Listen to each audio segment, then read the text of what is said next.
পৃথিবীর সব সম্পর্কের মধ্যে বাবা সন্তানের সম্পর্কটা সবচেয়ে নিঃস্বার্থ। মানুষ ভুল করতে পারে, সময় বদলাতে পারে, কিন্তু সন্তানের প্রতি একজন বাবার ভালোবাসা সবসময় থাকে অটুট। আর সেই ভালোবাসার এক আবেগঘন দৃশ্য দেখা গেল সঙ্গীত শিল্পী মাইনুল আহসান নোবেলের কনসার্টে। সম্প্রতি একটি বেসরকারি বিশ্ববিদ্যালয়ের কনসার্টে হাজারো দর্শকের সামনে গান গাইছিলেন নোবেল।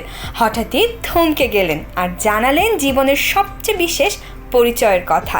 তিনি এখন একজন বাবা। এরপর মঞ্চের পেছন থেকে নিজের 9 মাস বয়সী ছেলেকে কোলে তুলে আনেন তিনি।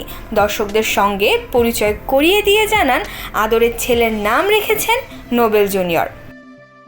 এরপর সন্তানকে বুকে আগলে গেয়ে ওঠেন নগর বাউল জেমসের জনপ্রিয় গান বাবা। সেই মুহূর্তেই বদলে যায় পুরো কনসার্টের পরিবেশ। বাবার ভালোবাসায় ভরা এই দৃশ্য দেখে আবেগ আপ্লুত হয়ে পড়েন উপস্থিত ভক্তরা। করতালি আর উচ্ছ্বাসে মুখর হয়ে ওঠে পুরো অনুষ্ঠান স্থল।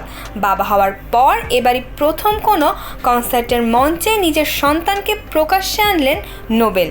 তার এই বিশেষ মুহূর্ত এখন ভক্তদের কাছে হয়ে উঠেছে এক স্মরণীয় ঘটনা।